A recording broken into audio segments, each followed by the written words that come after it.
Eu já fui uma religiosa chata. Eu já fui uma religiosa que julga. Eu já fui uma frequentadora assídua da igreja. Eu já fui como os fariseus. Não seja um cristão assim. Você precisa assistir a esse vídeo. Vem comigo. Olá, tagarelas! Sejam muito bem-vindas a mais um Papo de Pijama. Eu sou a Paola Milbauer e eu quero ajudar você a edificar a sua vida por meio da palavra de Deus. Eu quero ajudar você a não ser um cristão como no início desse vídeo. Por isso, acompanhe esse vídeo até o final, porque hoje o Papo de Pijama ele está abrindo a nossa Semana Santa. Exatamente. Essa semana, o Papo de Pijama não acaba por aqui. Eu quero convidar você a participar junto comigo da programação da Semana Santa que eu preparei com muito carinho para cada um e cada uma de vocês. E por meio desse vídeo nós vamos abrir essa programação. E os outros dias dessa programação você pode acompanhar lá no meu Instagram e eu vou falar sobre todas elas ao final desse vídeo. Agora, vamos para o que interessa. Como não ser um cristão igual ao início desse vídeo. Primeiramente, eu preciso dizer para você que esse vídeo foi inspirado no texto de Marcos 11. E como esse vídeo faz parte da abertura da Semana Santa, o assunto que nós vamos tratar nesse vídeo é sim sobre como não ser um cristão chato, mas ele é baseado também no texto da purificação do templo em Jerusalém. Mas o que tem a ver uma coisa com a outra? No domingo, no dia de ontem, no caso, nós comemoramos e celebramos a entrada triunfal de Jesus em Jerusalém. A gente chama esse domingo de Domingo de Ramos, onde Jesus entra em Jerusalém. Os 4 evangelhos falam a respeito da entrada de Jerusalém. Em alguns deles, Jesus entra e vai direto ao templo, depois sai e volta novamente na segunda-feira. É o caso do texto de Marcos, onde diz que no dia seguinte, após a entrada triunfal de Jesus, ele vai até o templo. E aí lá no Marcos 11:12, ele vai amaldiçoar a figueira e depois ele vai entrar então em Jerusalém e expulsar do templo todos os que estavam comprando e vendendo.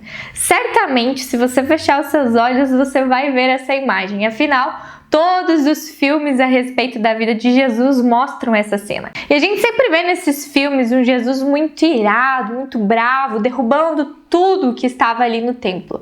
Mas muitas vezes a gente não para entender o que esse texto quer dizer.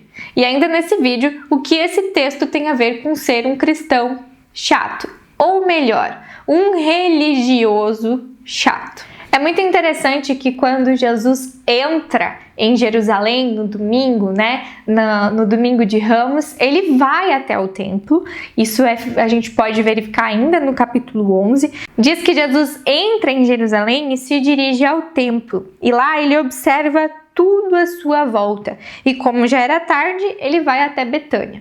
No outro dia, ou seja, na segunda-feira, ele volta para o templo e faz isso que nós acabamos de ver. Ele começa a expulsar todos os que vendiam pombas e todos os cambistas. Mas tá, o que esses vendedores estão fazendo no pátio do templo? A gente precisa entender algumas coisas para a gente entender esse texto e responder a nossa pergunta. Primeira coisa, é muito importante vocês entenderem que ali no pátio do templo era o lugar onde os gentios podiam estar. Era o único lugar do templo aonde pessoas que não pertenciam à religião judaica, que não pertenciam à etnia judaica, porque ser judeu na época de Jesus tem muito a ver com a etnia, né? Então, somente podia estar no templo os judeus, mas havia um espaço dentro do templo onde também os gentios podiam estar. E esse lugar era o pátio do templo, aonde estavam os cambistas. Mas o que faziam esses cambistas e o que eles vendiam? Eles vendiam pombas e também trocavam dinheiro. Nós precisamos imaginar que aqui nesse texto está acontecendo uma das maiores festas judaicas da época, ou seja, a Páscoa. A Páscoa judaica não é a mesma Páscoa que nós temos hoje, é outra coisa, ok? Mas então, os judeus estão comemorando a festa da Páscoa e era muito comum que várias pessoas viessem até Jerusalém para pagar tributos ao templo, viessem para Jerusalém para fazer o seu sacrifício pascal. E um desses sacrifícios, uma forma de fazer esses sacrifícios era por meio de pombas, de oferecer pombas em sacrifícios. Por isso que dentro do templo tinham pessoas que vendiam pombas. Eu acho que eu podia vender pomba, porque aqui em casa, gente, tem muita pomba, vocês não têm ideia.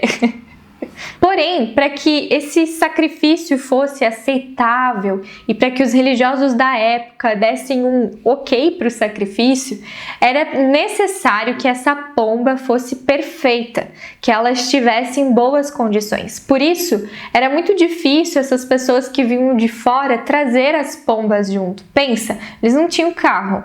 E aí, trazer uma pomba junto era muito complicado. Então, por isso, havia um comércio de pombas para ajudar essas pessoas a fazerem os seus sacrifícios. Porém, o preço dessas pombas era absurdo. Afinal, as pessoas precisavam das pombas e eles podiam cobrar o preço que eles queriam nessas pombas, entendeu? Outro detalhe é que nessa época era cobrada uma espécie de tributo ao templo, aonde os judeus pagavam o templo, pagavam os serviços dos sacerdotes, digamos assim. E, como eles eram estrangeiros, eles tinham moedas de outras regiões. Porém, esse tributo precisava ser pago com a moeda de Jerusalém. E aí os cambistas trocavam a moeda, mas cobravam taxas absurdas para fazer essa troca. Tá vendo? Não é difícil ver o que de fato irritou Jesus. Os peregrinos viajavam vários dias para adorar a Deus e quando estavam no templo precisavam pagar altos tributos para poder realizar as suas procissões de fé. Aqueles mercadores estavam se aproveitando da fé das pessoas. Afinal, no tempo da Páscoa era necessário, era uma exigência fazer o sacrifício e pagar o tributo ao templo. Porém, é muito interessante que Jesus se revolta com essa situação.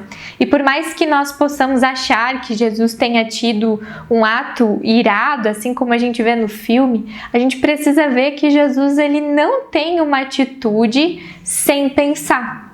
Porque em Marcos, a gente já viu aqui nesse vídeo, Jesus no domingo entra no templo. Então, se ele entrou no templo no domingo, certamente ele já tinha visto tudo o que estava acontecendo ali no pátio do templo. Eu fico pensando que Jesus provavelmente foi para casa, colocou sua cabeça no travesseiro e a imagem que ele viu não saiu da sua mente. Como que estavam profanando o templo desse jeito? Como que pessoas poderiam abusar da fé de outras pessoas, não é mesmo? Era isso que estava acontecendo no templo naquela época. Por isso, o ato de Jesus não foi um ato impulsivo.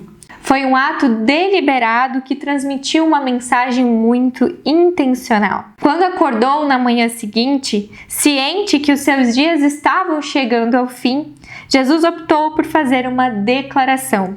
Vocês tiraram vantagem do meu povo e me levaram a reagir diante disso. Deus jamais considerará inocentes aqueles que exploram o privilégio de adorar.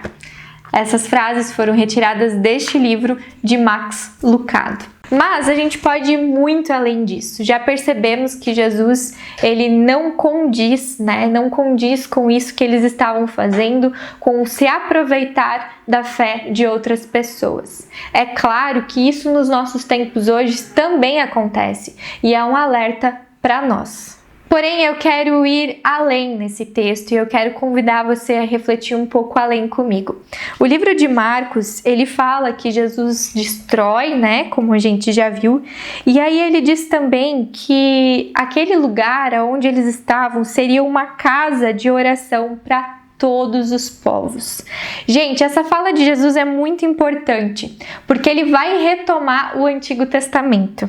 Ele retoma o texto de Isaías 56:7, a profecia de Isaías que afirma que os não-judeus poderiam adorar a Deus. Você entende o quanto isso é importante? Em Jesus, ele confirma essa profecia de que não há mais escravo nem grego. Lembra da semana passada? Falamos sobre isso. E não há mais judeu ou gentil.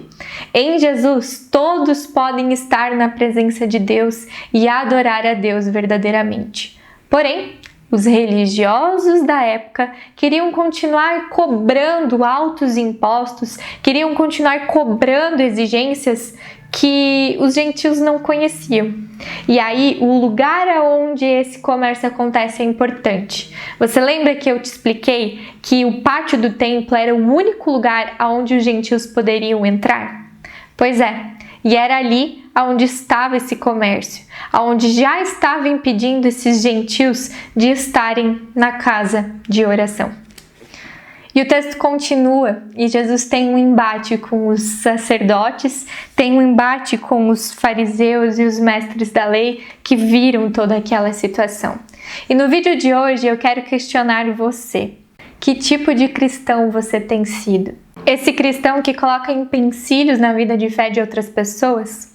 Nós hoje não cobramos mais pombas ou não temos mais um comércio dentro da igreja. Sim, tem algumas igrejas que vendem seus devocionais para ajudar. E não é sobre isso que Jesus está admirado, não é sobre isso que Jesus ficou furioso. E não é sobre isso que Jesus condena. Não é o fato de fazer uma venda dentro da igreja, não é isso. O fato é o impedimento, o como as nossas atitudes impedem com que outras pessoas venham adorar a Deus. Claro, também o fato de eles cobrarem preços absurdos. Por isso eu e você, a gente precisa se questionar quem somos nessa história. No início do vídeo eu falei para vocês que eu já fui uma religiosa chata. E de fato, hoje se eu olhar para minha vida, se eu olhar para anos atrás, eu considero que eu era uma religiosa chata. E por que eu uso a palavra religiosa? Porque eu aprendi que em Jesus nós somos muito mais do que religiosos. Nós somos filhos e filhas de Deus. Mas ser um religioso chato é aquele que põe tantas coisas às outras pessoas. Eu lembro o quanto eu gostava de falar de Jesus para os meus colegas na classe e eu acho que era algo realmente digno do meu coração, era algo realmente que vinha do meu amor a Jesus. Mas eu não entendia que eu não precisava forçar a minha fé às outras pessoas. Eu não entendia que o amor de Jesus fazia com que eu amasse o outro, ao invés de julgar o outro. E aí, vários empecilhos eu colocava para as outras pessoas. Ah, porque a fulana faz isso. Ah, porque fulano faz aquilo. E no fundo, acabava me sentindo melhor. Acabava sentindo que eu era alguém melhor porque eu era mais religiosa. Entende? Por isso eu acho que nós cristãos precisamos sim da purificação do templo. Em Jesus, o templo não é mais esse templo de pedra, até porque ele mesmo profetizou que o templo de Jerusalém iria ser destruído, e foi.